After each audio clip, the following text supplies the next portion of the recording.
Vitamin C વિશે વિચારીએ ને તો તમારા મગજમાં પહેલી જ વસ્તુ કઈ આવે છે? પહેલી જ વસ્તુ ઓરેન્જ આવે ને, કે ઓરેન્જમાં સૌથી વધારે વિટામિન સી હોય. પહેલા તો એ જોઈએ કે વિટામિન સી નો રોલ શું છે. વિટામિન સી તમારા હેલ્થ માટે બહુ સારું છે, સ્કિન માટે બહુ સારું છે, ઇન્ફ્લામેશન ઘટાડશે, ઇમ્યુનિટી વધારશે, ઇવન સેલ ડેમેજ થતા અટકાવશે, ફ્રી રેડિકલ્સ ને કરશે, ઘણા બધા બીજા હેલ્થ બેનિફિટ છે.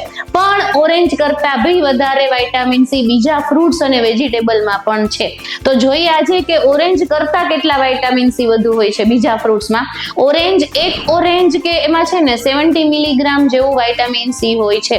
એ સિવાય સ્ટ્રોબેરી 1 કપ કે 7 થી 8 સ્ટ્રોબેરી લેવામાં આવે ને તો એમાં પણ વિટામિન સી 97 મિલીગ્રામ જેટલું હોય છે. એટલે ઓરેન્જ કરતા પણ વધારે. સ્ટ્રોબેરીના બીજા હેલ્થ બેનિફિટ પણ એટલા જ છે. બેરીઝના બેનિફિટ છે ને હું બહુ બધી વખત કહેતી હોઉં છું.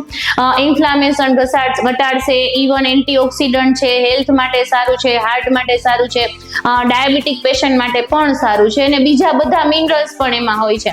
એટલે સ્ટ્રોબેરી પણ એટલી બેનિફિશિયલ છે. બ્રોકોલી 1 કપ કાચી બ્રોકોલી લેવામાં આવે ને તો પણ ઓરેન્જ કરતા એમાં વિટામિન સી વધુ હોય છે. 81 મિલીગ્રામ હોય છે.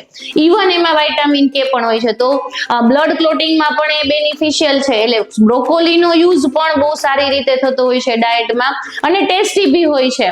ક્યુસીફેરસ વેજીટેબલ છે કે જે કોલીફ્લાવર છે એમાં પણ વિટામિન સી વધુ માત્રામાં હોય છે. કોલીફ્લાવરમાં પણ વિટામિન સી વધુ હોય છે. ઇવન એમાં ફાઈબર વધુ હોય છે. એટલે એ પણ એક આપને ફાયદો કરતું હોય છે. પાઇનેપલમાં પણ વિટામિન સી વધુ હોય છે. પાઇનેપલમાં 79 મિલીગ્રામ વિટામિન સી હોય છે.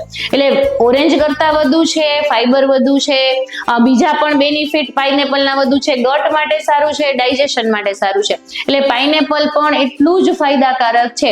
બેલ પેપર્સમાં વિટામિન સી વધુ માત્રામાં હોય છે. બેલ પેપર્સમાં છે ને 124 મિલીગ્રામ જેવું હોય છે. ઇવન રેડ બેલ પેપરમાં એનાથી પણ વધારે હોય છે, અને યલો બેલ પેપરમાં તો એનાથી પણ વધારે હોય છે.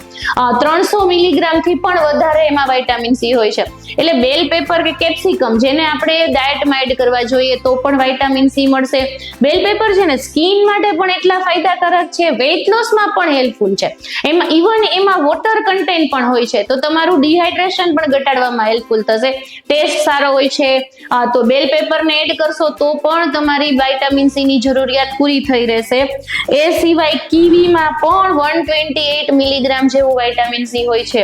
એટલે જે ખાટા ફ્રૂટ છે એમાં વિટામિન સી મળે છે. મેઇન વિટામિન સી કે જે અત્યાર સુધી હું બોલી છું ને એનાથી પણ સૌથી વધારે વિટામિન સી આમળામાં મળે છે. હા, આપણે સિઝનમાં આમળા ખાવા જોઈએ. આમળાના બેનિફિટ તો એટલા જ છે. ઇવન 100 ગ્રામ આમળામાં 600 મિલીગ્રામ વિટામિન સી હોય છે. એટલે એ આપને વધારે પડતો બેનિફિટ આપે છે. આમળામાં ફાઈબર વધુ હોય છે. આમળા હેલ્થ માટે પણ એટલા જ સારા છે. આમળાના બેનિફિટ માટે પણ મેં એક વિડીયો બનાવેલો છે. પણ હા, વિટામિન સી આ બધી જ વસ્તુમાં વધારે મળે છે. એટલે એક ઓરેન્જ ઉપર જ ડિપેન્ડ ન રહેવાય. આ બધી જ વસ્તુ લેવી જોઈએ. તમારો વિટામિન સી નો ગોલ પૂરો થશે, તમારી હેલ્થ સારી રહેશે. કોઈ ક્વેશ્ચન છે, ક્વેરી છે? Follow for more.